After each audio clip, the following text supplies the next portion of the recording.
Hello my dear friends. तो क्या हाल चाल है आप सभी के? बढ़िया एकदम। मैं आप सभी का स्वागत करता हूं फ्लूइड के लेक्चर नंबर 12 शायद 13 में, सॉरी लेक्चर नंबर 13 में, जहां पे आज हम लोग बात करने वाले हैं वेंचुरीमीटर के बारे में और बर्नौलीज थ्योरम के ऊपर क्वेश्चंस। मतलब वेंचुरीमीटर और Bernoulli's theorem equation of continuity को मिला के हम अच्छे क्वेश्चंस या कुछ क्वेश्चंस करने वाले हैं। उनमें से कुछ क्वेश्चंस काफ़ी अच्छे भी होंगे। तो पहले शुरुआत करते हैं वेंचुरीमीटर से। वेंचुरीमीटर क्या होता है? तो पहले तो मैं आपको बताऊं, वेंचुरीमीटर एक डिवाइस है। हाँ बताओ, नाम से पता चल रहा है सर। एमीटर हो गया वो डिवाइस है, बैरोमीटर हो गया वो डिवाइस है, मैनोमीटर हो गया वो डिवाइस है, वोल्टमीटर हो गया वो डिवाइस है। तो ऑब्वियस सी बात है, ये डिवाइस है। काम ही क्या करता है? ये रेट ऑफ फ्लो को मेजर करता है। कैसे? जैसे मान लो किसी पाइप में पानी फ्लो कर रहा है, तो वहां पे आप पानी के रेट ऑफ फ्लो को मेजर कर सकते हो। कैसे? बस आप पाइप को कट करके इसको ले जाके वहां पे जोड़ देना, ये अपना मशीन होता है। अब बेसिकली इसका यूज क्या होता था? जैसे अपने घरों में पानी यूज होता था। अब हम गांव में रह रहे हो तो भाई वहां पे बिजली का बिल आता भी नहीं है, तो वहां पे पानी का बिल क्या आएगा? लेकिन अब आने लगा है, नो डाउट, बिजली का बिल, है ना। अब भरो जाके। तो हम बात कर रहे थे कि आप अगर वेंचुरीमीटर की बात करो तो ये अब मेजर करता था कि आप पानी कितना यूज कर रहे हो, है ना। आप पानी एक, जैसे आप शहरों में बात करो तो शहरों में पानी का मीटर लगा होता है, तो वहां पे पानी के भी बिल देने होते हैं। तो वैसे ये पानी के यूजेस को मेजर करता था कि आप पानी कितना यूज कर रहे हो। अब लिक्विड कहीं पे भी फ्लो हो रहा हो, आजकल जैसे आप गैस कहीं पे सीएनजी डलवाते हो तो वो कितना कैसे फ्लो हो रहा है, पेट्रोल के बारे में, तो आप सब कुछ मेजर करते हो रेट ऑफ फ्लो के बेसिस पे। तो कुल मिला के हम बहुत बेसिक से बात करेंगे, अपने सिलेबस में इसलिए पढ़ रहे हैं, है ना। हमें साइंटिस्ट वगैरह तो बनना नहीं कि हम बनाने चले इसको। तो पहली बात तो बना लेना भाई, मतलब दिल पे मत लो, बस अपने सिलेबस में इसलिए पढ़ा दे रहे हैं। हम तो भाई इतना ही कर रहे हैं, है ना। अब यहाँ मेरे पढ़ाने के बाद तुम जाके ये थोड़ी ना बना लोगे, बना भी सकते हो, है ना, क्योंकि इसमें बहुत ढेर सारी फिजिक्स लगती है। मैंने आपको बर्नौलीज थ्योरम में बताया हुआ था कि भाई हम जब आपको एरोप्लेन की बात कर रहे थे तो वही इसमें ढेर सारी फिजिक्स लगती है। उस फिजिक्स में से एक फिजिक्स ये भी होती है, बर्नौलीज थ्योरम। ठीक है, चलिए शुरू करते हैं बिना बकवास किए हुए। है क्या कि इस बर्नौली थ्योरम को यहाँ पे अप्लाइड कर रहे हैं। पहले मान लीजिए एक तो आपका ये पाइप है, पाइप में पानी ऐसे फ्लो कर रहा है, पानी ऐसे जा रहा है, ऐसे जा रहा है, ऐसे जा रहा है, ऐसे जा रहा है, ऐसे जा रहा है। तो आप पानी मन कर तो बना लेना, मैं 3 स्ट्रीमलाइन बना दे रहा हूँ, है ना। ये ऐसे, यहाँ से ऐसे ऐसे ऐसे ऐसे ऐसे ऐसे जा रहा है। ठीक है, हम 2 क्रॉस सेक्शंस ले रहे हैं। हम पहले तो बता रहे हैं कि ये क्या करता है। पहली बात तो इट इज अ डिवाइस, है ना। ये क्या है? एक डिवाइस है, ठीक है, कनेक्टेड बिटवीन पाइप्स, पाइप के बीच में कनेक्ट होता है, connected between pipes. It is a device connected between pipes to measure to measure rate of flow, to measure rate of flow of liquid। ये क्या करता है? लिक्विड के रेट ऑफ फ्लो को मेजर करता है। सर ये कैसे मेजर करता है? रेट ऑफ फ्लो क्या होता है? रेट ऑफ फ्लो मैंने आपको बताया हुआ था, ये आपका इक्वेशन ऑफ कंटिन्यूटी के ऊपर ही बेस्ड होता है। आप रेट ऑफ फ्लो पहले समझ लो, है ना, कि रेट ऑफ फ्लो क्या होता है।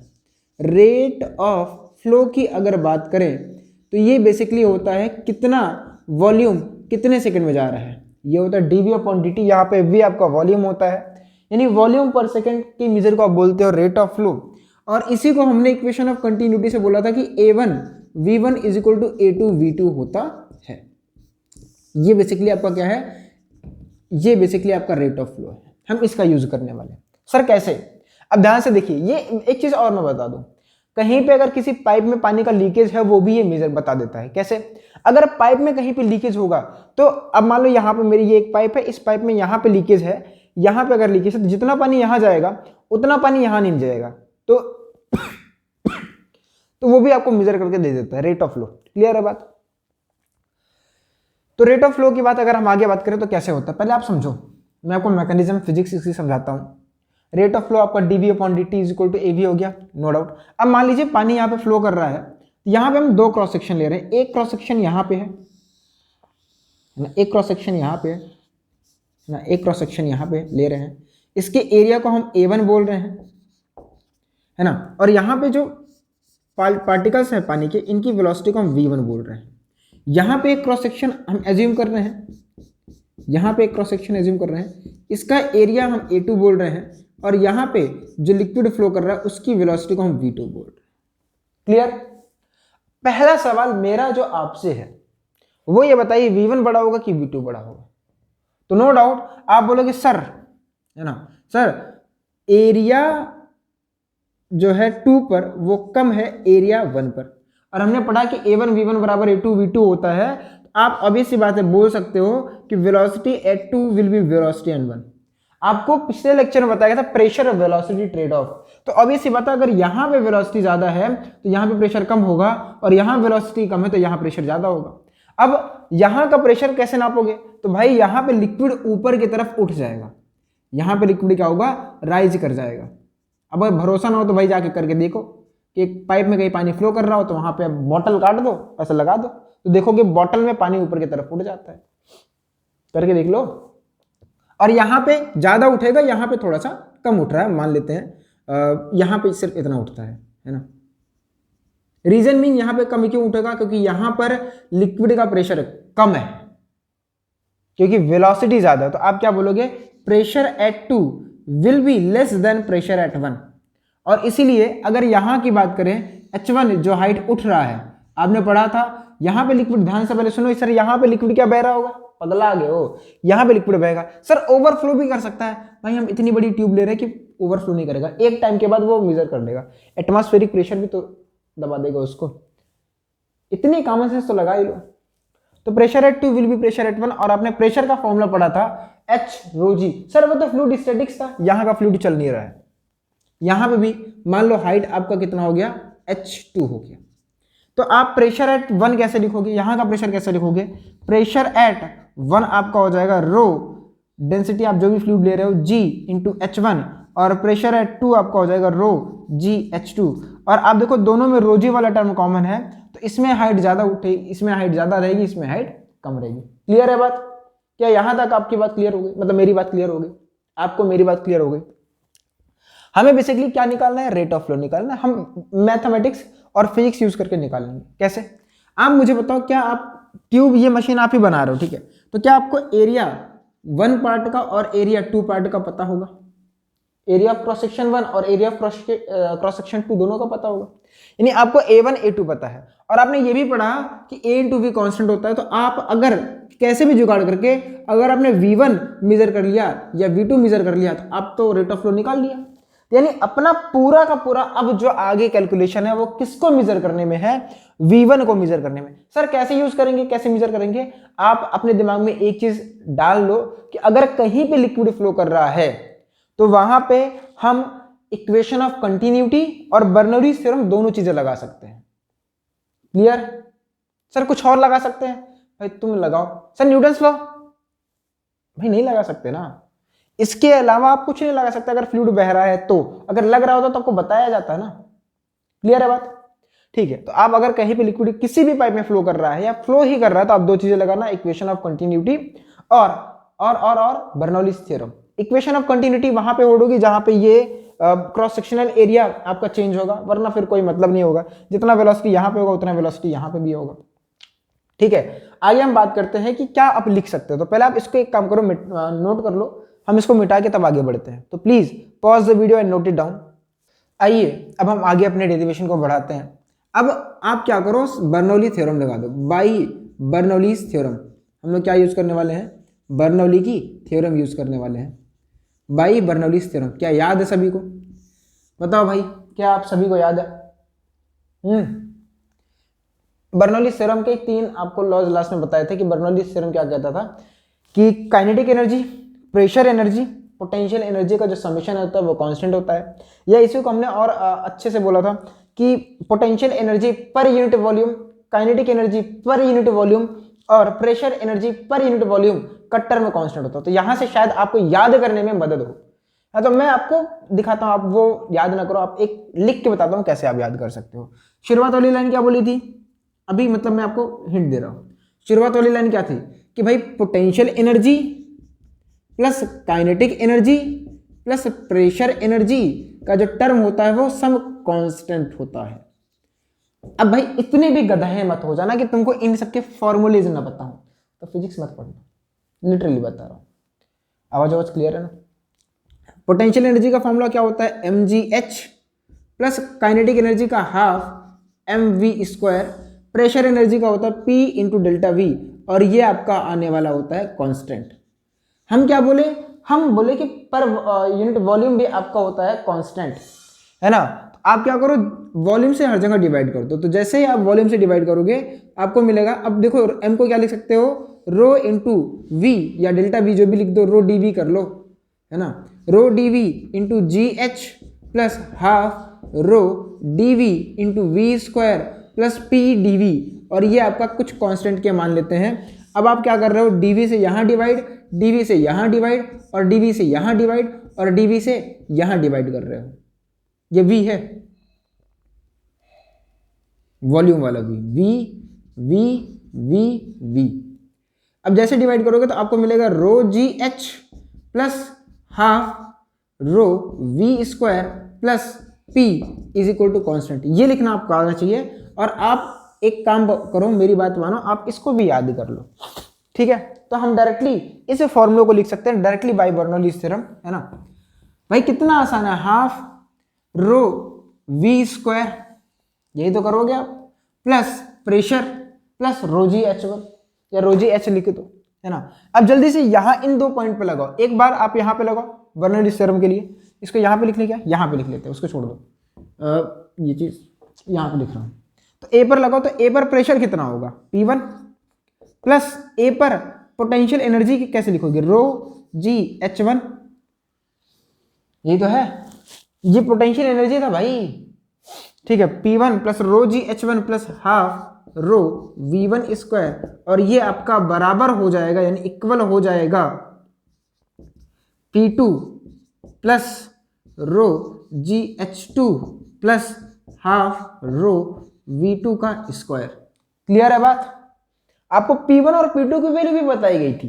सर कैसे, सर क्या, अच्छा एक चीज और ध्यान दो, है ना, और एक चीज ध्यान दो कि मैं बोलूं कि पॉइंट ए, यहाँ पे एक पॉइंट हम मान रहे हैं यहाँ पे, और एक पॉइंट यहाँ पे मान रहे हैं। सर बीच में क्यों मान रहे हो, आप यहाँ भी मानोगे तो इनके मोटे बहुत ज्यादा नहीं होते, तो हम लोग इसे हॉरिजॉन्टल लेवल पे मानते हैं।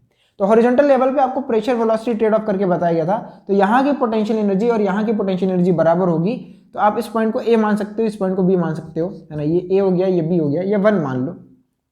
इस पॉइंट को आप 1 बोल दो, इस पॉइंट को आप 2 बोल दो, तो 1 पे पोटेंशियल एनर्जी और 2 पर पोटेंशियल एनर्जी बराबर होगी। आप क्या देखोगे, आप ये देखोगे P1 माइनस P2, अगली लाइन में आपको मिल रहा है हाफ रो V2 का square minus half rho V1 का स्क्वायर। बोलो क्लियर है। अब P1 माइनस P2 की आपको वैल्यू अभी आपको जस्ट बताई गई थी कि ये होता है H1 rho G minus H2 rho G is equal to half rho V2 का स्क्वायर। चलो एक काम कर लो, हाफ रो कॉमन कर लेते हैं, V2 का स्क्वायर माइनस V1 का स्क्वायर। रो से रो कैंसिल आउट हो गया। आपको यहाँ पे देखने को मिल रहा है H1 minus H2 into is equal to, बोल दो सीधे 1/2, या ऐसे लिखो, into G is equal to half V2 का स्क्वायर माइनस V1 का स्क्वायर। हमें निकालना क्या था, हमारा मेन मकसद था या तो V1 निकाल ले तो V2 निकाल ले। अब यहां से हम क्या करने वाले हैं, इसी इक्वेशन को V1 या V2 से करने वाले। देखो बहुत सिंपली है ये। आपने पहले क्या लगाया, प्रेशर वेलोसिटी ट्रेड ऑफ यहाँ पे लगा दिया। Sir pressure velocity trade off क्यों लगाया, आप तो बर्नौलीज थ्योरम लिखियो, अब वो भी लगाओ। अब आप देखो कि ये हॉरिजॉन्टल लेवल पे रख रहे हो, ऐसा थोड़ी ना टिल्टेड करके रखोगे, पाइप तो पानी ऐसे बहता है, तो वहां पे आप इसे ऐसा रखोगे तो यहाँ का पोटेंशियल एनर्जी, यहाँ का पोटेंशियल एनर्जी दोनों का सेम होगा, तो ये टर्म इक्वल होकर कैंसिल आउट हो जाएंगे। ठीक है सर, ये तो प्रेशर दिख रहा है, पगलाना मत, पहली बात तो पगलाना मत, ये आपका potential energy per unit volume है, ठीक है। हाँ, दिमाग ज्यादा मत लगाना वरना उड़ जाएगा। सर ये तो प्रेशर था, आप दोनों को कैसे बराबर कर दिए, भाई ये पोटेंशियल एनर्जी है। प्लीज आप इसको ध्यान दो कि ये दोनों चीजें पोटेंशियल एनर्जी हैं। मैंने डेफिनेशन जब आपको डेरिवेशन करा रहा था तभी बताया था। आपको भले लग रहा है कि ये क्या है आपका, ये क्या है आपका, हाँ आपको भले लगेगा कि ये प्रेशर है पर ये प्रेशर नहीं है, वरना दोनों को जोड़ नहीं देते, क्या बात कर रहे हो यार। चलो यहां पे आपको V1 या V2 निकालना था। सर अब देखो आपको दो इक्वेशन मिल चुकी है, थोड़ा आप इसको इधर कर लेते हैं। आपको एक इक्वेशन ये मिली V1 square minus V2 square is equal to 2G, इसको हम डेल्टा H लिख देते हैं, हाइट डिफरेंस बोलते हैं इसको, 2G डेल्टा H। ये आपकी पहली इक्वेशन थी। दूसरी इक्वेशन आपके पास क्या थी, A1 V1 is equal to A2 V2, ये पहली इक्वेशन है, ये दूसरी इक्वेशन, मैथ वाला दिमाग लगाओ, दो इक्वेशन, दो वेरिएबल, सॉल्व करो, आंसर लो, सॉल्व करो बद्दू, v1 और v2 की वैल्यू निकालो, दो इक्वेशंस दो वेरिएबल। तो अब क्या करो, यहां से किसी एक की, चलो यहां से v1 की वैल्यू या v2 की वैल्यू उठा के रख दो, तो यहां से v1 की वैल्यू आ जाएगी a2 v2 अपॉन में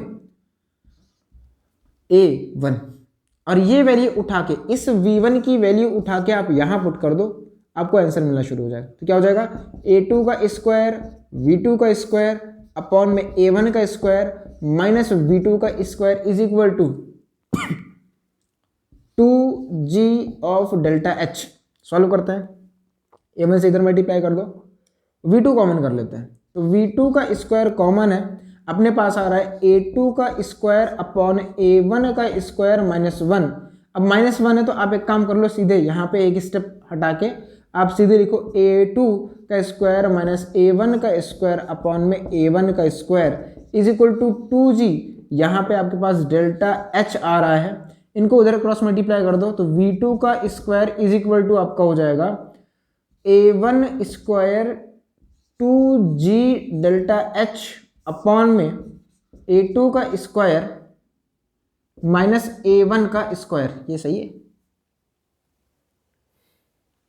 क्या, ये सही है? कुछ गलती हुई है ना, a2 v2 v1 v2,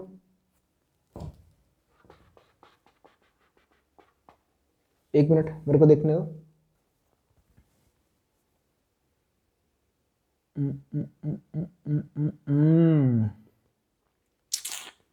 यार a1 माइनस a2 आना चाहिए था, ये कैसे हो रहा है? v1 का स्क्वायर, गलती मेरे को दिख गई, यहाँ पे क्या था, v2 का स्क्वायर माइनस v1 का स्क्वायर था, तो यहाँ पे मेरे से गलती हो गई है, तो इसको हम थोड़ा सा मिटा लेते हैं, है ना, पूरे मलबे को ही मिटा लेते हैं, है ना भाई। देखो फ्लो में ना वो हो जाता है, कितना भी पढ़ दो। तो यहाँ पे आपका है इक्वेशन v2 का square minus v1 square is equal to 2g into delta h, और यहाँ से आपको एक इक्वेशन मिली थी a1 v1 is equal to a2 v2। आप v1 की वैल्यू निकाल के इस इक्वेशन में पुट करो, a2 v2 अपॉन में a1, आपको जो मिलता है, अब मैं नहीं सॉल्व करने वाला, आप सॉल्व कर लेना। पुट v1, मतलब पूरा तो सॉल्व कर दिया था यार, पुट इसे मान लो इक्वेशन 1, इसे मान लो equation 2, put v1 is equal to a2 v2 upon में a1 in equation 1। We get, हमें क्या मिलता है, हमें क्या मिलेगा, हमें मिलेगा v2 इज इक्वल टू, हमें मिलेगा v2 is equal to a1 under root में 2g डेल्टा h अपॉन में a1 का स्क्वायर माइनस a2 का स्क्वायर। सॉल्व करिए और देखिए क्या आंसर यही है भाई। देखो सब कुछ सॉल्व करके आंसर वही आएगा, मैंने आपको सॉल्व करके भी दिखा दिया था, वो थोड़ी सी मिस्टेक हो गई थी यहाँ पे, दैट्स वाई प्रॉब्लम हो गई। अब जैसे ही इस v2 की वैल्यू उठा के यहाँ पुट करोगे ना, आपको v1 की वैल्यू मिल जाएगी, तो v1 इज इक्वल टू क्या हो जाएगा, a2 अपॉन में a1, और v2 की वैल्यू ये पूरा मलबा रखो तो a1 इंटू में 2g अंडर रूट में h अपॉन में a1 का स्क्वायर माइनस a2 का स्क्वायर, और a1 से a1 कैंसिल आउट हो रहा है, आपको v1 की वैल्यू देख के मिल रही है a2 अंडर रूट में 2g डेल्टा h अपॉन में a1 का स्क्वायर माइनस में a2 का स्क्वायर। क्लियर बात? ये फॉर्मूलेज आपको डायरेक्टली याद हो तो बहुत अच्छा है, बहुत सुंदर है। क्यों? सवालों में आप डायरेक्टली पुट करोगे वरना मेहनत हो जाएगी। तब ये डेरिवेशन का रिजल्ट किस काम का है, ये आप v1 निकालिए, v2 निकाल दिए, आप a1 a2 करके आप ये वैल्यू निकाल दो, ठीक है। तो सर आप रेट ऑफ फ्लो, ये तो सर वेलोसिटी निकली ना, तो रेट ऑफ फ्लो भी निकाल लो ना भाई। अब ये भी बताना है रेट ऑफ फ्लो क्या होता है, बोलो, a इंटू वी या a1 v1 बराबर a2 v2, तो कुछ भी कर दो, है ना। तो रेट ऑफ फ्लो आपका क्या हो जाएगा, रेट ऑफ फ्लो वो आपका बराबर हो जाएगा a1 v1, या आप निकाल सकते हो a2 v2 से, किसी से भी निकाल लो। तो रेट ऑफ फ्लो आपका dv upon dt is equal to हो जाएगा, आप मल्टीप्लाई करोगे तो हो जाएगा a1 A2 अंडर रूट में 2g डेल्टा एच अपॉन में A1 का स्क्वायर माइनस A2 का स्क्वायर। तो पहले आप इसको एक बार नोट करिए, इस डेरिवेशन को कॉपी में लिखने के बाद एक बार आप फिर से रिपीट करिए, फिर हम आगे बात करें। तो वीडियो को पॉज करके इसको नोट करें और कॉपी में एक बार इसको रिवाइज करें। आई होप आपने नोट कर लिया होगा, उसको रिवाइज कर लिया होगा। अब बेसिकली एक काम करते हैं, पहले उन फॉर्मूलेस को हम दोबारा से लिखते हैं। देखो V1 का फॉर्मूला बड़ा आसान है। V1 इज इक्वल टू क्या होता है, A1 अंडर रूट में 2g डेल्टा एच अपॉन में A1 square minus A2 square. आप बस एक बार डेरिवेशन को दिमाग में रखो, और ये फॉर्मूले का जो शीट है ना, ये तो ना शॉर्ट नोट्स में आप डाल दो इसको। V2 का फॉर्मूला क्या था, V2 में यहाँ पे A1 आता है और पूरा मलबा सेम रहता है। क्या होता है, 2g डेल्टा एच अपॉन में A1 square minus A2 square. आपका AV या रेट ऑफ फ्लो, जिसे आप DV अपॉन DT बोलते हो, वो क्या होता है, वो होता है A1 A2 अंडर रूट में 2g डेल्टा एच अपॉन में A1 square minus A2 square. Clear है बात यार, कहाँ कठिन है। अब आपके दिमाग में sir A1 square minus A2 square था। आप नीचे देखो एरिया का डिफरेंस का स्क्वायर है, और मैं डेरिवेशन जब कर रहा था तो मेरे से एक गलती हुई थी। रीजन बीइंग दैट कि A2 माइनस A1 मतलब A2 square minus A1 square आ रहा था। भाई A2 कम है A1 ज्यादा है, तो यहाँ पे आप पहले ये अंडर रूट है, अंडर रूट के अंदर निगेटिव क्वांटिटी नहीं आती है। हाँ हाँ पता है, कॉम्प्लेक्स नंबर पढ़े हो, पता है। मतलब यहाँ पे नहीं आएगी यार, यहाँ पे कॉम्प्लेक्स में लेके जाके क्या करोगे तुम। तो ये हो जाएगा आपका, ये आपका फॉर्मूला जो आपको याद होना चाहिए। क्लियर है बात। तो चलिए अब इसको क्या ही नोट करना है। अब हम क्या करते हैं, हम सवाल करते हैं। वेंचुरीमीटर के सवाल पहले करेंगे, फिर हम बात करेंगे आगे, ठीक है। तो वीडियो को पॉज कर लेता हूँ। आपके सामने एक क्वेश्चन है, आपको इस क्वेश्चन को ट्राई करना है। बोला जा रहा है, in a horizontal pipeline the flowing oil pressure falls by 8 newton per metre square between 2 points separated by 1 kilometre. बोल रहा है एक हॉरिजॉन्टल पाइपलाइन है, द फ्लोइंग ऑयल प्रेशर है ना, उसमें ऑयल प्रेशर जो है वो 8 newton per metre square fall हो जाता है between 2 points separated by 1 kilometre. The change in kinetic energy of oil at these points will be, ठीक है जो भी है। मतलब एक पाइप है ना, इस पाइप में पानी फ्लो कर रहा है। हमसे कहीं पे ये नहीं बोला है कि पाइप मोटी है पतली है, भाई कैसी भी हो सकती है, ठीक है, कोई दिक्कत नहीं। चेंज निकालना है तो इसलिए चेंज पूछा है, हम कैसे भी मान सकते हैं। तो इसमें हॉरिजॉन्टल है तो ये लाइन होगी, यहाँ पे एक पॉइंट ए है, यहाँ पे एक पॉइंट बी है, और इनके बीच का जो सेपरेशन है वो 1 किलोमीटर से। कितना है, 1 किलोमीटर से। बोल रहा है कि इनके बीच का जो प्रेशर डिफरेंस है मतलब वो 8 न्यूटन, मतलब फोर्स का मतलब यही है कि 8 न्यूटन मीटर स्क्वायर है। डेल्टा पी हमको देके रखा हुआ है। बोल रहा है काइनेटिक एनर्जी पर केजी ऑफ ऑयल बताओ। ध्यान से देखो, यहाँ पे हमें काइनेटिक एनर्जी पर केजी ऑफ ऑयल बताना है। सर कैसे करें, हम क्या सोचें। अब ध्यान से देखो, बार बार आप सोचो कि भाई यहाँ पे ऑयल फ्लो कर रहा है, और ऑयल आपका फ्लो कर रहा है तो फ्लूइड है, ऑयल आपका फ्लूइड है और वो फ्लो कर रहा है तो फ्लूइड डायनेमिक्स का केस है। और यहाँ पे आप क्या लगा सकते हो, प्रेशर की बात क्या, काइनेटिक एनर्जी की बात क्या, हॉरिजॉन्टल लेवल है, तो अब इसे मतलब बर्नौली लगाओगे ना यार, कुछ और थोड़ी ना लगाओगे। तो यहाँ पे आप बर्नौलीज थ्योरम लगाओगे। हॉरिजॉन्टल लेवल सेम है तो सीधे प्रेशर वेलोसिटी ट्रेड ऑफ लगा सकते हैं। मान लेते हैं प्रेशर एट ए प्लस यहाँ पे वेलोसिटी कुछ होगी तो हम इसे बोल देते हैं VA, और यहाँ पे वेलोसिटी कुछ होगी, इसे बोल देते हैं VB।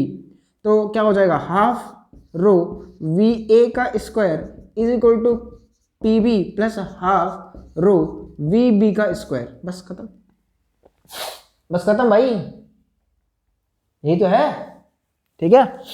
आपको अगली लाइन में क्या देखा गया, ये क्या है, ये क्या है, ये क्या है ना। अगर आपने ये फॉर्मूला लगा दिया ना भाई साहब, कतई गलत लेके आओगे, आंसर आएगा ही नहीं। सर कैसे, क्यों, कुछ सोचो। आपको बार बार डेरिवेशन में बताया कि भाई ये क्या है, ये आपका pressure energy per unit volume है। ये जो आप लिख रहे हो ना पर यूनिट वॉल्यूम वाला है, तो सर कौन सा फॉर्मूला यूज करें। इतना बताने के बाद भी आप लोग यार ये करवा रहे हो मेरे से। देखो देखो देखो देखो, है ना, सीधे आपको बताया गया था कि वही वाला यूज करना था यार। देखो PA अगर आपके पास है यार, ये सोचो ना, ये क्या था, आपके पास पर वॉल्यूम था, और अगर वॉल्यूम में आप डेंसिटी से मल्टीप्लाई कर दो तो क्या मिलेगा आपको, पहले बताओ, मास मिल जाएगा। यानी आपको पर वॉल्यूम की चीज पता थी, जैसे कि मान लो कुछ भी लिखा था P/V लिखा था, आप इसे किस में कन्वर्ट करना चाहते हो, मास में, पर मास में तो नीचे डेंसिटी से डिवाइड कर दो ना। अब आपको फॉर्मूला बताया गया था, मैं क्या करूँ यार, अब सीधे इतना मतलब डिटेल में थोड़ी ना जा सकते, सीधे फॉर्मूला लिखो, क्या हो जाएगा, P upon rho, P A upon rho plus half V A का square is equal to P B upon rho plus half V B का स्क्वायर। ये क्या है, ये पर वॉल्यूम है, ये क्या है, काइनेटिक एनर्जी पर मास है, वॉल्यूम निकल गया गलती से। तो आप क्या निकालना चाहते थे, half V A square minus half V B square is equal to P A minus P B upon rho. और आप ये क्या निकालना चाह रहे हो, ये तो आपका काइनेटिक एनर्जी में चेंज ही तो है, और नीचे क्या है, पर यूनिट मास है, तो वही तो हो गया काइनेटिक एनर्जी पर केजी। समझ आया। अब आपको ये टर्म दिया गया है, कितना है 8, और आप नीचे क्या कर लो, 8 100 से डिवाइड कर दो, समझे। तो जैसे आप सॉल्व करोगे तो आपको मिलेगा 1/100, है ना, क्या मिलेगा 1/100। अब आप मेरे को बताओ इसकी यूनिट क्या होगी, आप मेरे को बताओ इसकी यूनिट क्या होगी, सिर्फ यूनिट बता दो, 1/100 की यूनिट क्या होगी। अगले वीबी का स्क्वायर लिखा है तो क्या हो जाएगा, मीटर स्क्वायर, क्योंकि सब देखो इसमें एसआई में चल रहा था, आपका कितना हो जाएगा, मीटर स्क्वायर पर सेकेंड स्क्वायर, और ये आपका आंसर है, ठीक है। तो ये एक बढ़िया क्वेश्चन तो नहीं था, पर हाँ आपको कॉन्सेप्ट को क्लियर करने का जरूर था कि आपको ये फॉर्मूला याद है कि नहीं याद है ना। वैसे आप वहां से भी कर सकते थे ना, इतना हड़काने की जरूरत नहीं थी ना, क्योंकि आप पी ए लिखते प्लस हाफ रो 1 का स्क्वायर लिखते प्लस, मतलब थोड़ा सा, लेकिन आपको बेसिक आइडिया तो हो कि भाई ये ही आपका क्या है, काइनेटिक एनर्जी पर यूनिट मास है, वरना आप कैसे कर पाओगे। ये वाला थोड़ा सा है, मतलब मुझे तो अभी आसान लग रहा है, पता नहीं आपको लग रहा है कि नहीं लग रहा है, लग रहा है कि ये kinetic energy per unit mass ही है, बोलो, यही आपको निकालना था, वरना काफी लोग खोज रहे sir V A V B क्या करें। चलिए फिर आप इसे नोट करिए, फिर हम आते हैं अगले सवाल के साथ। तो pause video and note it down. चलिए आपके सामने अगला क्वेश्चन वेंचुरीमीटर का है, जरा इस सवाल को पढ़िए और समझिए। बोल रहा है इसमें कुछ चीजें मेरे को बतानी पड़ेंगी, नो डाउट, कि in venturimeter diameter of pipe is 4 centimetre and that of construction. आपको कंस्ट्रक्शन समझ में कम आया होगा, अंग्रेजी अगर आप नहीं भी जानते हो ना तो पूरा सवाल पढ़ के और वेंचुरीमीटर का कॉन्सेप्ट जान के आप लगा सकते थे। भाई डायमीटर जो होता है उसमें 2 जगह का दिया गया है, एक 4 सेंटीमीटर दिया गया है, एक 3 सेंटीमीटर दिया गया है, ऑब्वियसली मतलब पतले वाला रीजन का है। तो कंस्ट्रक्शन मतलब क्या होता है, पतला वाला पार्ट, क्या होता है, पतला वाला पार्ट आपका हो जाता है, ठीक है।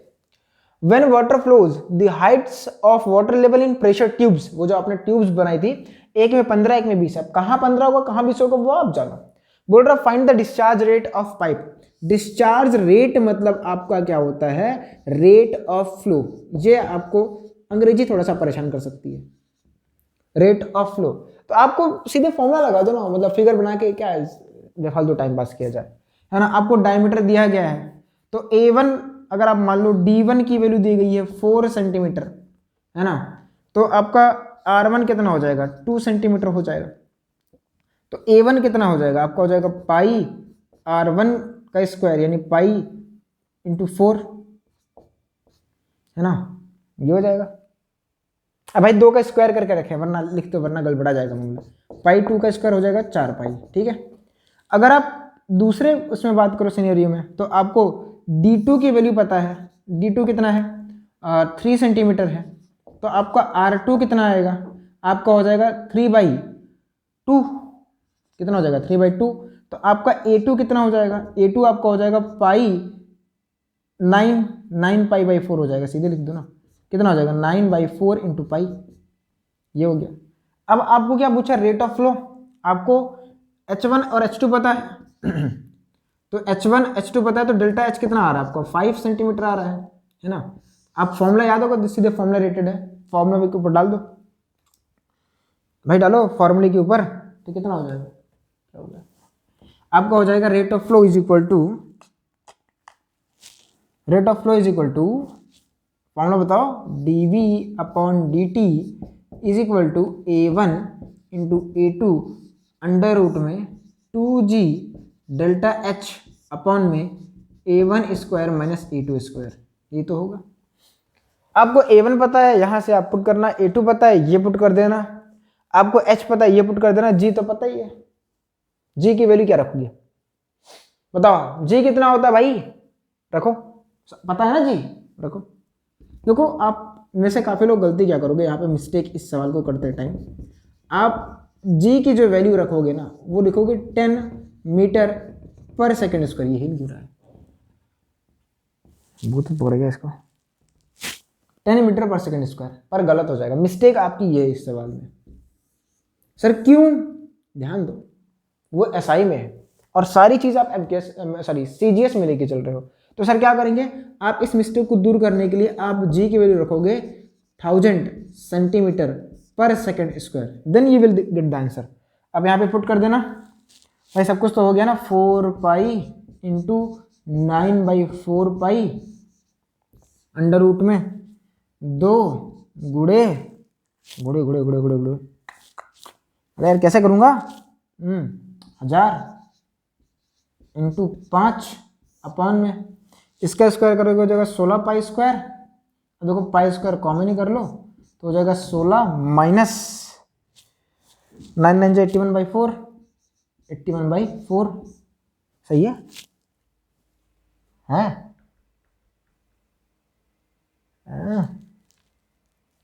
अच्छा 81/16 होगा यार, क्या कर रहा था, ये हो जाएगा, सॉल्व कर लेना, आंसर आ जाएगा, कर लोगे ना भाई, बोलो इतना तो कर ही लोगे, बोलिए, एरिया का डिफरेंस निकाल लोगे ना, कर लेना, सब कुछ सही है तो फिर आप कर सकते हो इस सवाल को, क्लियर है बात, आप नोट कर लीजिए सवाल को, कहीं पे अगर कैलकुलेशन मिस्टेक होगी तो आप देख लीजिएगा, मतलब आप मिस्टेक इस सवाल में क्या करते हो, ये करते हो, और मैंने आपको यही समझाया है कि आप इस सवाल में, ऐसे सवालों में आप हमेशा यूनिट देखिएगा, वरना आप गलती कर ले जाओगे, ठीक है। तो वीडियो को पॉज कर इसको नोट कर लें, फिर हम आगे बात करते हैं, करो यार। तो आपके सामने एक बढ़िया क्वेश्चन है ना, जो आप सीख सकते हो यहाँ से काफ़ी कुछ। इसमें क्या कह रहा है कि पहले तो फिगर मैंने बनाया है, क्वेश्चन पूरा नहीं है अभी के लिए, मैं क्वेश्चन बताता हूँ क्या है। बोला जा रहा है कि इसमें ना आपका वाटर फ्लो कर रहा है इसमें से, और यहाँ इस वाले क्रॉस सेक्शन का जो एरिया है वो 5 सेंटीमीटर स्क्वायर है, और इस पतले वाले का 2 सेंटीमीटर स्क्वायर है, और यहाँ पे जो वाटर फ्लो कर रहा है ना उसका रेट ऑफ वाटर फ्लो आपको दिया गया है 500 सेंटीमीटर क्यूब पर सेकेंड। Doubt clear? अब ध्यान दीजिएगा, इसको यहाँ पे एक यूट्यूब है, अब इस यूट्यूब में पता है पहले मरकरी भरा गया था, ऐसे मरकरी भरा गया है, क्योंकि अगर इसमें कुछ ना डालोगे तो पानी ऐसे जाएगा, यहाँ से फिर ऐसे जाएगा, तो यहाँ का कुछ लेवल दिक्कत हो जाएगा। यहाँ पे इसमें पहले से मरकरी भरा गया था। आप सब लोग पहले मुझे बताओ, है ना, ऐसे जब पानी मान लो नहीं फ्लो कर रहा होता तो पहले मरकरी का लेवल सेम होता, पर अब आपसे जो सवाल पूछना है, जैसे ही आप इसमें पानी डालोगे, फ्लो कराओगे, तो किसमें मरकरी ज्यादा नीचे तक जाएगा? ये obvious सी बात है, ये जो ट्यूब होती है ये आपकी यहां तक होती है ना, ये ट्यूब यहां इस लेवल तक होती है, बीच तक होती है ना, ये भी यहां तक होती है, सेम लेवल पे होती है, ये हम मान के चलते हैं। हालांकि फिगर में आपको थोड़ा सा अटपटा लग सकता है कि सर इतना बड़ा क्या हो रहा है ना, पर ऐसे ही होता है।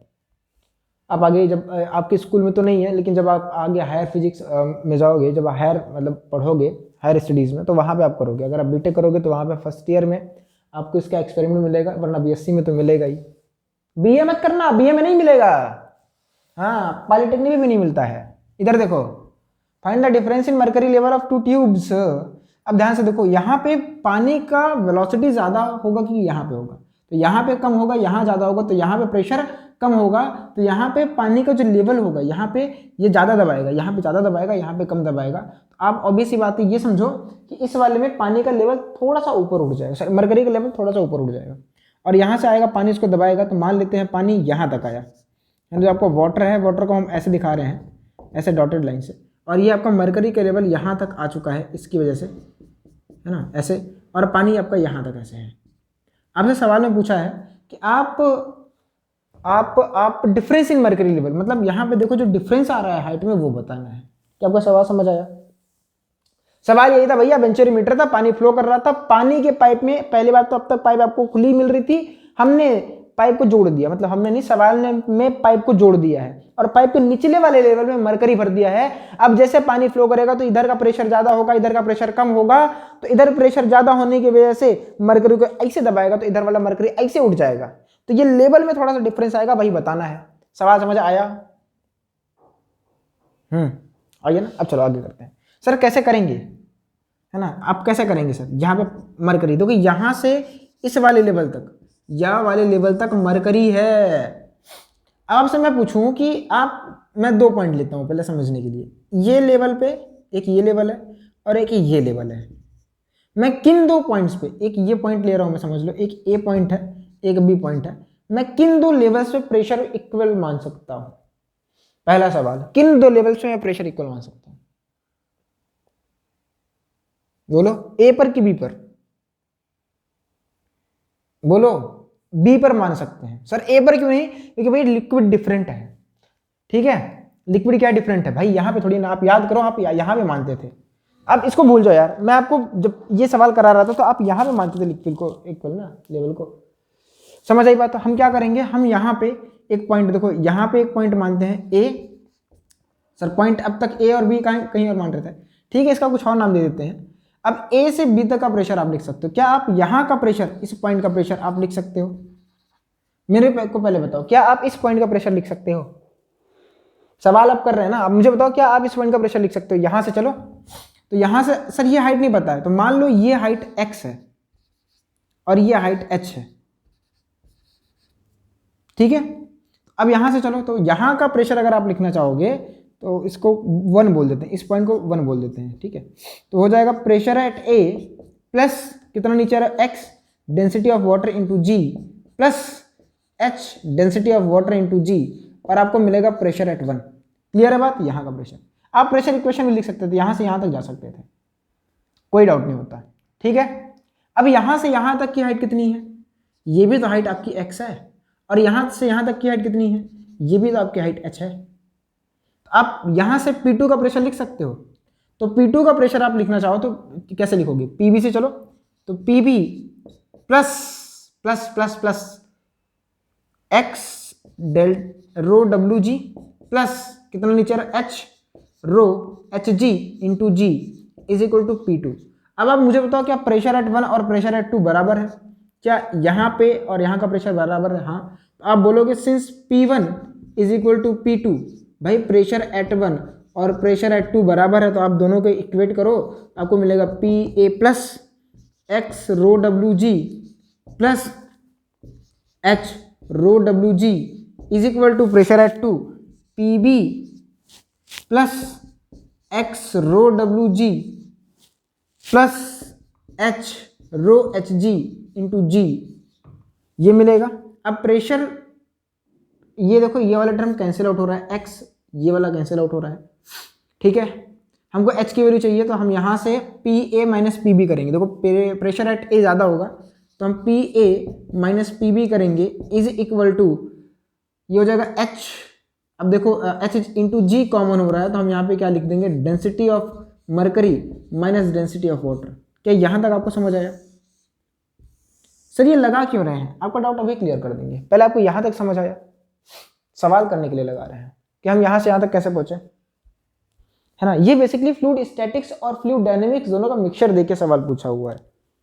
आपको ये कॉन्सेप्ट बता के आप मुझे बताओ ये डिफरेंस कैसे निकालते हैं। अगर नॉर्मली ये सवाल होता तो कैसे निकालते? ऐसे तो निकालते यार।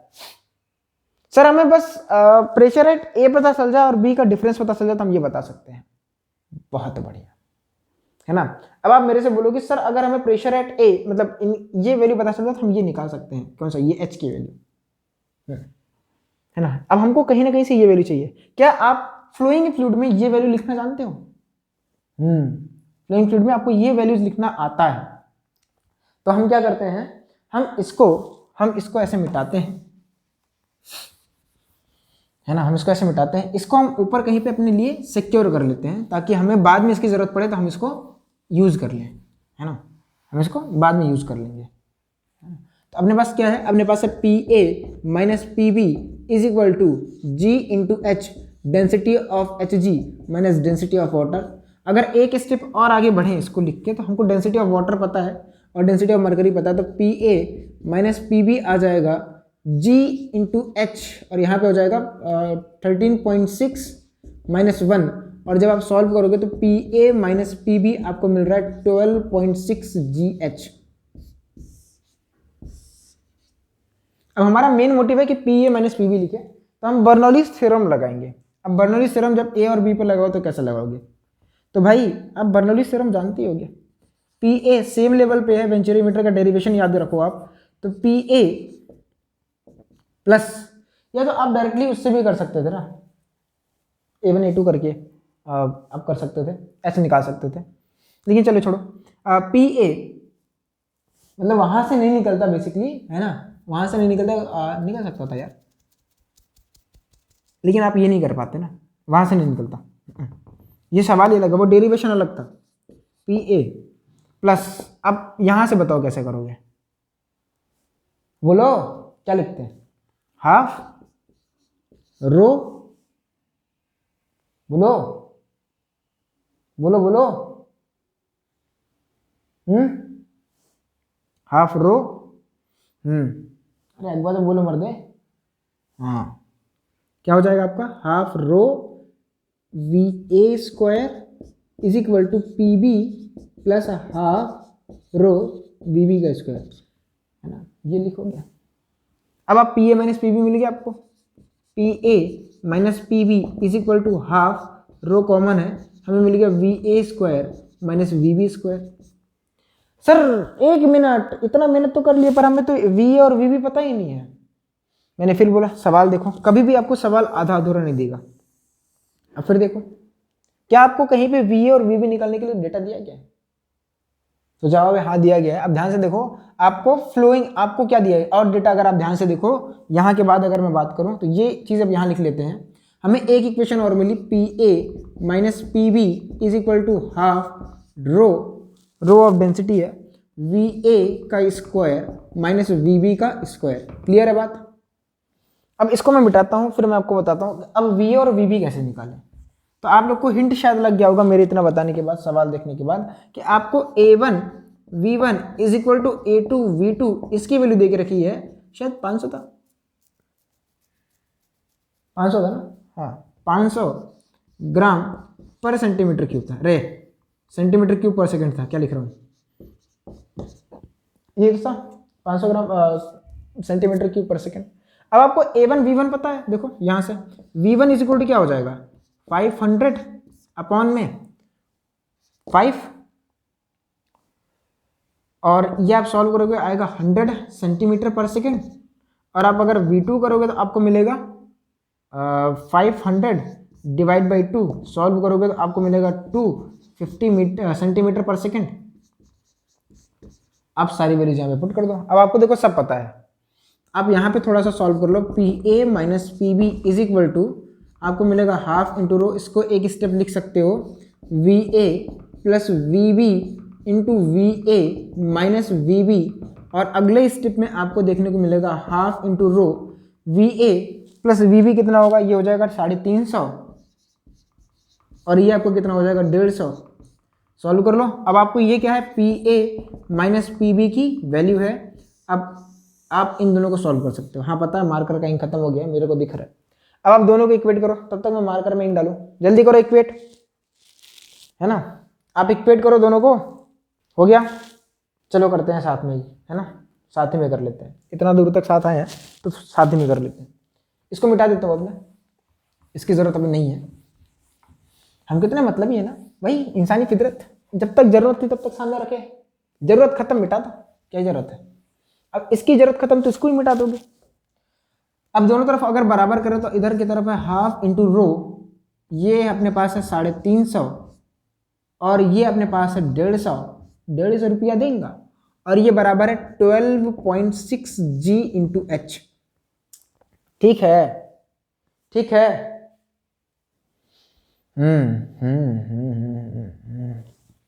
अब क्या करना है, अब दोनों तरफ आप वैल्यूज रखो, दोनों तरफ क्या रखो, वैल्यूज। तो ये आपका हो जाएगा, देखो कुछ कैंसिल आउट तो नहीं हो रहा है ना, 12.6 सॉल्व करते हैं इसको। रो की वैल्यू कितनी थी, हाफ इंटू रो की वैल्यू कितनी है, अरे कितना दिया गया था 800, डेंसिटी ऑफ फ्लोइंग फ्लूइड नहीं दिया था? क्या बात कर रहे हो?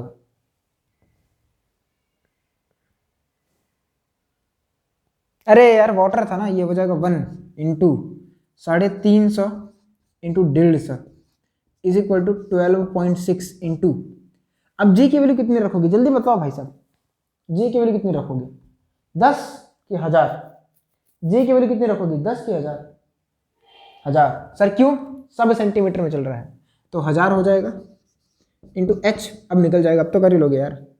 10 से 10 कैंसिल, 10 से 10 कैंसिल, 5 2 जा 10, बड़ा कठिन लग रहा था। 5 7 जा 25, 5 7 जा 35, काली बोल रहा हूँ, तो हो जाएगा 15 7। अब ये कैंसिल हो रहा है, 7 6 2 3 9, 6 2 8 1 9, तो ये भी कैंसिल आउट हो रहा है। 3 5 15, 3 4 12, 3 दूनी 6, 4.2।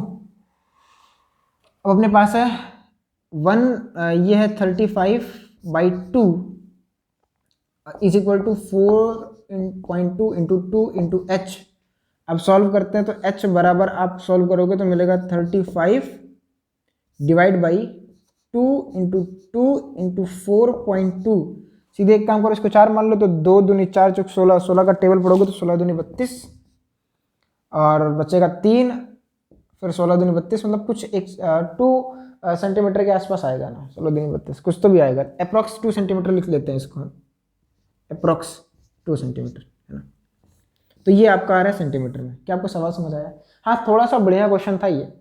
इसमें आपको बहुत ज़्यादा प्रॉपर एनालिसिस की जरूरत है। देखो शुरुआत अगर हम करें इस सवाल को करते टाइम, हमने क्या किया था, अपनी कॉपी देखना मेरे पास तो नहीं है ना, वरना स्लाइड वगैरह होता तो हम कर लेते। आप देखो शुरुआत में आपको सवाल दिया गया था डेल्टा एच निकालने का, कि मरकरी में और वाटर के लेवल में, मतलब मरकरी के लेवल में वाटर जाने के बाद कितना डिफरेंस आ रहा है। हमने वो ठीक है, हमने बोला कि मरकरी के लेवल में डिफरेंस क्यों आ रहा है, तो प्रेशर ज्यादा होने की वजह से। तो प्रेशर ए पर ज्यादा था, बी पर कम था, तो हमने पहले फ्लूइड स्टैटिक्स वाले कॉन्सेप्ट लगाए। हमने एक पॉइंट माना, वहां पे प्रेशर इक्वल किया, तो हमें मिला क्या, ये वाली equation, P M minus P B solve किया, ये मिल गया। ठीक है, हमने बोला सर अगर हमको कहीं ना कहीं से ये वैल्यू पता चल जाए, ये वाली टर्म पता चल जाए, तो हमको तो ये पता है, ये पता है, ये पता, हम ऐसे निकाल लेंगे। हमने बोला कि अब P A minus P B कैसे निकले, हमें ए और बी का प्रेशर और कैसे मिल सकता है, तो हमने याद किया बर्नौली को, क्योंकि अगर फ्लूइड फ्लो कर रहा है तो वहां पे बर्नौली लग सकते हैं, इक्वेशन ऑफ कंटिन्यूटी, दोनों चीजें लग सकती हैं। तो वहां पे हमने अप्लाई किया और हमें ये मिला। हमने बोला कि अब सर हमें V A square minus V B square दिया, हम कैसे निकालेंगे? तो हमने बोला भाई याद करो, हम यहाँ पे अप्लाई कर सकते हैं, इक्वेशन ऑफ कंटिन्यूटी यहाँ पे लिखा था, वो सॉल्व किया और हमको V A plus V B ये करके हमने सॉल्व किया, और हमने जब P A minus P B ऐसे मिला और P A minus P B ऐसे मिला, दोनों को इक्वेट किया और हमें ये चीज मिली। हाँ, यहाँ पे मैं थोड़ा कंफ्यूज हो गया था कि यहाँ पे डेंसिटी किसके लिए, क्योंकि सवाल में डेंसिटी दी नहीं गई थी। फिर याद आया कि भाई यहाँ पे तो लिक्विड आपका वाटर ही था, क्योंकि वाटर फ्लोइंग लिखा था ना उसमें। ठीक है, वाटर फ्लोज, और यहाँ पे आप डेंसिटी ऑफ लिक्विड लेते हो, जो लिक्विड आपका फ्लो कर रहा होता है। क्लियर बात? वरना आप में से काफी लोग कंफ्यूज होंगे, सर यहाँ पे लिक्विड किसका लें, तो ये वाटर का होता है, क्योंकि आपको वाटर ही फ्लो कर रहा था। ठीक है, लिटरली। तो आपको ये बढ़िया क्वेश्चन था, इसलिए मैं आपको एक बार बोलूंगा कि इस क्वेश्चन को एक बार दोबारा से आप करो। अगर समझ आ गया तो वेल एंड गुड, अगर नहीं आया तो एक बार रिपीट करो। ठीक है, तो आप वीडियो को क्या पॉज करना है, इसे नोट कर लो पहले। चलिए अब हम अगले क्वेश्चन की बात करते हैं। अब तक हमने देखो वेंचुरीमीटर के सवाल किए हैं, अब थोड़े बर्नौली के सवाल करते हैं, है ना, बर्नौली थ्योरम के सवाल करते हैं, बर्नौली के सवाल। तो a water tap has area of cross section 3 centimetre square if water is running at speed of 4 metre per second, sorry, find the area of cross section of liquid at level 20 centimetre below the opening. तो पहली बात तो एक water tap है, यानी एक टोटी है पानी की, उससे पानी निकल रहा है, तो ऐसे बना लेते हैं ये छोटा सा पोर्शन। अब यहाँ से जो पानी निकल रहा होगा, आपको पहले बताया गया कि यहाँ से जो पानी निकलेगा वो यहाँ पे उसका एरिया मोटा होगा, और जैसे जैसे वो नीचे जाएगा वैसे वैसे उसका जो एरिया होगा वो पतला होना शुरू हो जाएगा। ये बात तो आपको पता होगी, अगर नहीं पता तो जाके घर पे टोटी देखो, और उसको बहुत तेज मत करना, टर्बुलेंट फ्लो हो जाएगा, आपको बहुत छोटा छोटा, मतलब बहुत आराम से होलो होलो उसे ओपन करना है। तो नॉर्मली आप देखो ऐसे ही गिरता है। ठीक है, अब आप ध्यान से इसको समझो कि जो पानी यहाँ से निकल रहा है, बोला गया यहाँ का जो क्रॉस सेक्शन है इस वाले पॉइंट का, देखो एक पॉइंट यहाँ पे मान लेते हैं, और एक पॉइंट यहाँ से, है ना, यहाँ से एक पॉइंट यहाँ से कितना सेंटीमीटर नीचे, 20 सेंटीमीटर नीचे है, यहाँ मान लेते हैं एक पॉइंट बी है। अब यहाँ का जो एरिया है, यहाँ का जो एरिया है वो हमको दिया है, एरिया एट ए या 1 2 करके लिख लेते हैं क्योंकि एरिया में 1 आ रहा है, तो 1 है और यहाँ पे 2 लेवल है ना, पानी नीचे भी जा रहा है नो डाउट, है ना। यहाँ का A1 जो आपको दिया गया है सवालों में वो आपका है 3 सेंटीमीटर स्क्वायर और आपको V1 दे के रखा गया है 4 मीटर पर सेकेंड। क्लियर है बात? ऐसे आपको A2 निकालना है। V2 अब देखो V2 पता नहीं है, तो कहीं ना कहीं आपको, मैंने बहुत पहले से शुरुआत से बोल रहा हूँ कि अगर कहीं पे वाटर फ्लो हो रहा है तो वहां पे 2 थ्योरम्स तो पक्का लगेंगी, एक तो आपका इक्वेशन ऑफ कंटिन्यूटी, दूसरा बर्नौली। तो आप लगा लो भाई, आपको पहली इक्वेशन क्या मिल रही है, A1 V1 is equal to A2 V2, ये हमने अप्लाई कर दिया। दूसरा आप 1 और 2 पर प्रेशर इक्वेशन या बर्नौली थ्योरम लिख दो, प्रेशर इक्वेशन गलती से निकल गया। आप जब लिखोगे तो आपको मिलेगा P1, अच्छे से लिखो, P1 प्लस क्या होता था भाई, लेवल सेम नहीं है तो आप कैसे लिखोगे, प्रेशर प्लस आपको मिल रहा था रो जी एच, ठीक है बात। अब यहाँ पे ये आपका पोटेंशियल एनर्जी होता था, अब हम ये मान लेते हैं कि यहाँ पे जो है पोटेंशियल एनर्जी 0 है, हम रेफरेंस मान रहे हैं पोटेंशियल एनर्जी का 0 है, तो ये हाइट अपनी कितनी हो जाएगी, 20 हो जाएगी, प्लस आपको मिल रहा है हाफ रो, यहाँ का area V1 square is equal to P2 plus rho G H, ये तो 0 हो गया क्योंकि ये पोटेंशियल एनर्जी था, ये प्रेशर नहीं है भाई, पोटेंशियल एनर्जी है, हाफ रो V2 का स्क्वायर। अब हमें क्या चाहिए, हमें यहाँ से V2 मिल जाएगा, आई होप सो, शायद मिल ही जाए, ठीक है। टू देखो अब एक चीज़ और समझना कि यहाँ जो 1 पे प्रेशर है, यहाँ पे प्रेशर किसकी वजह से होगा, यहाँ पे 1 पे जो प्रेशर है वो ज़्यादा होगा कि कम होगा, पहले ये बताना मुझे, बताना 1 पे प्रेशर ज़्यादा होगा कि 2 पे प्रेशर ज़्यादा होगा, बताओ पहले, प्रेशर 1 पे ज़्यादा होगा कि 2 पे ज़्यादा होगा। तो भाई साहब अगर आपको ऐसा लग रहा है कि 2 पे प्रेशर ज़्यादा होगा तो गलत है, प्रेशर 1 और 2 पे बराबर होगा। सर वो कैसे, सर इसके ऊपर तो ढेर सारे लिक्विड है। भाई साहब देखो बहुत नॉर्मल चीज़ है, अगर जितने से ये चीज़ आप कभी कूदे हो, जैसे आप कभी अपने सर पे कोई चीज़ लेके कूदो, आपको उस चीज़ का वेट नहीं फील होता है, तो सेम चीज़ यहाँ पे है। आप याद करो प्रेशर की जब हम बात कर रहे थे तो वो स्टैटिक में था कि भाई फ्लूइड रुका हुआ था, उसका वेट लग रहा था, पर जितने से ये गिर रहा है फ्री फॉल, ये भी कर रहा होगा, उसके नीचे वाला पार्टिकल भी फ्री फॉल कर रहा होगा, तो इसका वेट इसके नीचे वाले को फील नहीं होगा, तो इन सारे पार्टिकल्स की वजह से कोई भी प्रेशर नहीं लगेगा। आप दोबारा समझो, अगर आप कोई भी एक चीज ना ऐसा मतलब अपने सिर पे रखो तो आपको उसका वजन फील होगा, पर अगर वही चीज लेके आप एक बार ऊपर से नीचे आओ तो आप जब ऊपर जाओगे तो आपको उसका वजन ज्यादा लगेगा, पर जब आप नीचे आओगे तो आप उसका वजन फील ही नहीं करोगे। या आप किसी ऊंचाई से कूद जाओ, छोटी मोटी ऊंचाई से, मतलब इतनी बड़ी ऊंचाई से कूदो तो आपको उसका वजन फील नहीं होता है। हाँ कूदने के बाद फील होगा, लेकिन जब तक आप पकड़े रहोगे तब तक फील नहीं होता है। या आप समझो मेरे पास ये पानी की बोतल है, अब मैंने आपको, अब यार फ्री फॉल वाली बात है ना, अब मैं इसको देखो, अभी इसका मेरे को वजन फील हो रहा होगा, मैं जब उसको ऊपर लेके जाऊंगा तो मुझे वजन इसका ज्यादा फील होगा, पर जब मैं इसको नीचे लेके आऊंगा तो ये दोनों फ्री फॉल कर रहे हैं तो मुझे इसका वजन फील नहीं होगा, इसकी वजह से मेरे हाथ पे उस टाइम प्रेशर 0 होगा। जैसे अभी नॉर्मल रिएक्शन में है तो इस नॉर्मल रिएक्शन की वजह से मेरे हाथ पे फोर्स लग रहा होगा और इतने एरिया पे लग रहा होगा तो प्रेशर आ रहा होगा, पर जैसे ही इसका एरिया, ध्यान से देखो, जब ये दोनों को मैं अपने हाथ फ्री फॉल करा दूं, मतलब दोनों का एक्सीलरेशन सेम कर दूं ऐसे, तो मुझे इसका वजन फील नहीं होगा, तो इसकी वजह से नॉर्मल रिएक्शन 0 हो जाएगा और इसकी वजह से प्रेशर मुझे फील नहीं होगा। यही रीजन है कि 1 और 2 पे प्रेशर बराबर होगा। सर ये तो समझ आ गया कि 1 और 2 पर प्रेशर जो है वो बराबर होगा, पर कैसे बराबर होगा, ध्यान से देखो, 1 पे प्रेशर जो आप लिखोगे वो एटमॉस्फेरिक लिखोगे, क्योंकि इसके चारों तरफ एटमॉस्फेयर भी तो होगा, और सेम चीज यहाँ पर नीचे में भी तो एटमॉस्फेयर ही होगा यार। तो प्रेशर एट 1, पहली लाइन जो आपको क्लियर करनी है, 1 और 2 पे बराबर होगा और एटमॉस्फेरिक प्रेशर के बराबर होगा। और मैंने आपको बताया कि 2 पे प्रेशर ज्यादा क्यों नहीं होगा, क्योंकि सारे मॉलिक्यूल्स फ्री फॉल कर रहे हैं, सबका एक्सीलरेशन g है, और यही रीजन है कि 2 पर और 1 पर प्रेशर सेम है। तो आप यहां से इन दोनों टर्म्स को कैंसिल आउट कर सकते हो। आपको यहाँ पे रो किसका है, फ्लोइंग फ्लूइड का, तो आपको वाटर है, तो वाटर की डेंसिटी 1 हो जाती है। तो आप यहाँ पे जब सॉल्व करोगे तो आपको मिलेगा, हाइट कितनी है आपकी, हाइट देखो मैं सॉल्व करता हूँ, रो आपका 1 ग्राम पर सेंटीमीटर है, जी की वैल्यू आपको 1000 मिलेगी, एच आपका 20 सेंटीमीटर है, और प्लस प्लस प्लस प्लस एक काम करो तो रो वाले टर्म तो हर जगह कैंसिल हो जाएगा ना, वैसे रो तो 1 ही है, क्या ही दिक्कत है। यहाँ पे आएगा हाफ V1 का हो जाएगा, मीटर में है, किसमें है आपका, ये मीटर में है भाई, नो डाउट हम जी की वैल्यू रखेंगे ही नहीं, हम जी की वैल्यू नहीं रखेंगे अभी। अभी आप समझो इसको, रो जी एच वन, आप देखो रो से रो भी कैंसिल आउट हो रहा है, आपको मिल रहा है वी टू का square is equal to V one का square plus plus plus plus two G H. क्या आपको ये इक्वेशन समझ आई? वी टी का square plus V one is equal to V one का square plus two G H. क्या आपको ये बात समझ आई? बोलिए भाई, है ना। अब यहाँ पे आप रख के आप सारी चीज़ों को सॉल्व कर सकते हो तो आपको मिल जाएगा। अब ऐसी बात है, ये आपका मीटर पर सेकंड में है, ये आपका मीटर पर सेकंड में है, तो ये आपका मीटर, ये भी आपका मीटर पर सेकंड में, और इसको भी आपको मीटर में ही रखना पड़ेगा। दैट्स इट, है ना। आपको यही सॉल्व करना है, हो जाएगा। बोलिए, ये 20 सेंटीमीटर है ना सवाल में? हाँ, अगर 20 सेंटीमीटर है तो आपको इसको रखना पड़ेगा। एक काम करो, इसको मीटर ही कर लो ना, वरना फिर बहुत अजीब सा आंसर आएगा।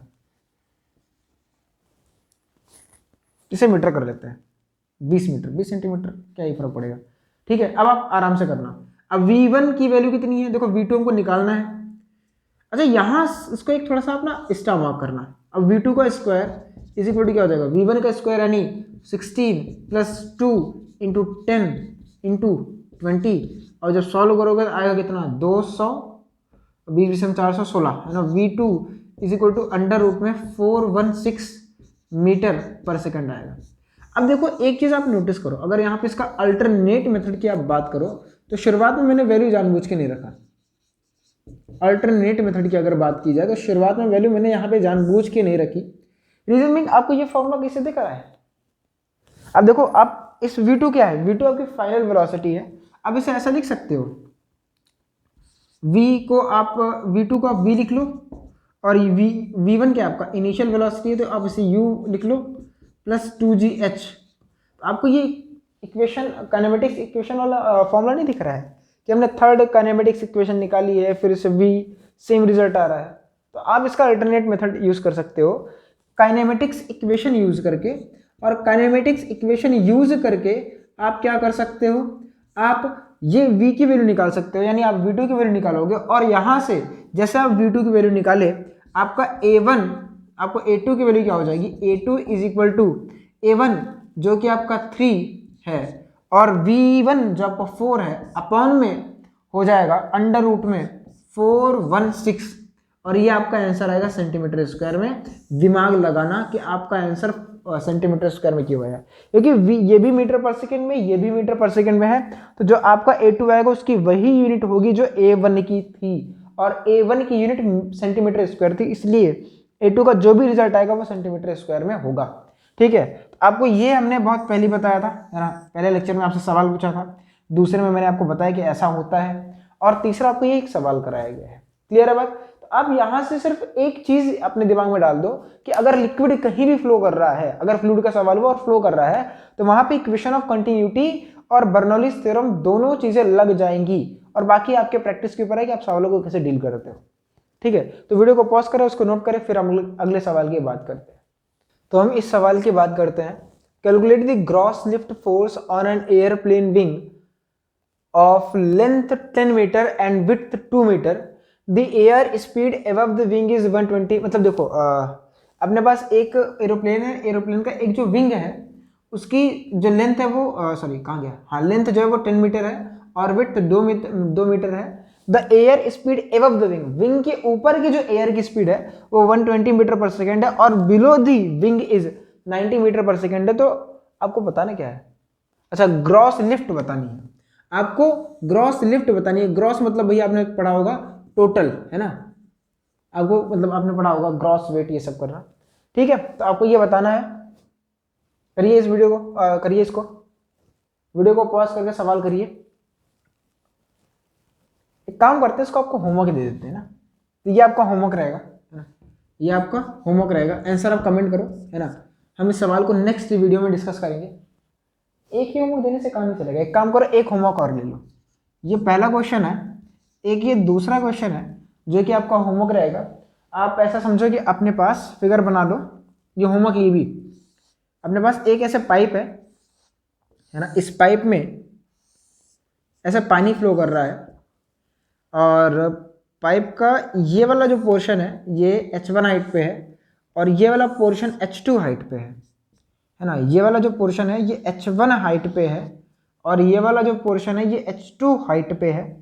इसका एरिया, ठीक है, इसका जो एरिया है ये आपको दिया है 10 मीटर स्क्वायर, है ना, कितना दिया है, ये आपको 10 मीटर स्क्वायर है, सेंटीमीटर मान लो 1 सेंटीमीटर स्क्वायर है। और इसका जो एरिया दिया है वो है 0.5 सेंटीमीटर स्क्वायर। यहाँ से लेके यहाँ तक की जो हाइट है वो आपको दी गई है 2 सेंटीमीटर और यहाँ से लेके यहाँ तक की जो हाइट है वो आपको दिया है 1.5 सेंटीमीटर दिया गया है। ठीक है, ठीक है, ये पॉइंट आप यहाँ पे आप एक पॉइंट मान लो, यहाँ पे एक पॉइंट मान लो बी, जो भी ए है, इसका यहाँ से जो पानी जा रहा है वो 100 मीटर पर सेकेंड है। कितना है, 100 मीटर पर सेकेंड है। यहाँ पे जो पानी जा रहा है इसकी स्पीड आपको निकालनी है v। पहली बात तो आपको v फाइंड आउट करना है और दूसरा एक पॉइंट ए मान लेते हैं, एक पॉइंट बी मान लेते हैं। आपको बताना है find the pressure difference, find the pressure difference between A and B, difference between A and B. ये दो सवाल आपके होमवर्क हैं और दोनों का आंसर आपको कमेंट सेक्शन में कमेंट करना है। ठीक है, आई होप मैंने आपको सारे डेटा दे दिए हैं। हाँ, यहाँ पे क्या फ्लो कर रहा है भाई, वाटर है ना, वाटर इज फ्लोइंग। आप ये देख लीजिएगा कि इसमें वाटर जो है वो फ्लो कर रहा है, वाटर इज फ्लोइंग। ना आप डाउट में चले जाओ कि यहाँ पे डेंसिटी किसकी लेनी है, और अगर आपको सवालों में कुछ भी नहीं दिख रहा तो आप वाटर ही मान के चलिएगा। ठीक है, तो यहाँ पे एक काम कर लेते हैं, आपके लिए थोड़ा आसान कर लेते हैं। ये सेंटीमीटर मान लो कि यहाँ से जो वाटर जा रहा है वो 10 सेंटीमीटर पर सेकेंड है। ठीक है, 100 मत मानिएगा, 10 मान लेते हैं। 10, देखो 10 लिख पा रहा हूँ, देख रहे हो, 10 सेंटीमीटर पर सेकेंड। ठीक है, तो ये दो आपके क्वेश्चन हैं, ये दोनों ही आपके होमवर्क है। पहला सवाल ये देखो, इस सवाल को समझा रहा हूँ कि आपके पास ऐसे एक ट्यूब है, ट्यूब का ये वाला जो लेंथ है, यहाँ से ऊंचाई कितनी है 2 सेंटीमीटर की, यहाँ से ऊंचाई कितनी है 1.5 सेंटीमीटर की, यहाँ का एरिया 1 सेंटीमीटर स्क्वायर है, यहाँ का एरिया 0.5 सेंटीमीटर स्क्वायर है। यहाँ पे जो पानी फ्लो कर रहा है उसकी स्पीड 10 सेंटीमीटर पर सेकेंड है, तो यहाँ पे पहली स्पीड बतानी है, पहला सवाल है। और दूसरा, इन दो पॉइंट्स के बीच में, यहाँ पे एक पॉइंट ए है, यहाँ पे एक पॉइंट बी है, तो ए और बी के बीच में प्रेशर डिफरेंस बताना है। ठीक है, और दूसरी चीज़ आपको रिपोर्ट करनी है, दूसरी चीज़ कि आपको बताना है कि इनमें से कौन सा सही है। Pressure at A will be pressure at B, pressure at इसका आप ए मान लो, ये आपका बी हो गया, और ये हो जाएगा आपका C. Pressure at B is equal to pressure at C. ये इसको पूछना बेवकूफ़ी रहेगी ना, आप तो बता ही लोगे। तो आपका ये होमवर्क है, ये दो क्वेश्चन आपके होमवर्क है। इन दो होमवर्क के क्वेश्चन के साथ हम नेक्स्ट लेक्चर में एक आध क्वेश्चन और डिस्कस करेंगे, फिर हम बात करते हैं टॉरिसेली के बारे में। ठीक है, तो आज के लिए बस इतना रखते हैं, मिलते हैं नेक्स्ट लेक्चर में, तब तक के लिए पढ़ते रहिए। All the very best, bye bye.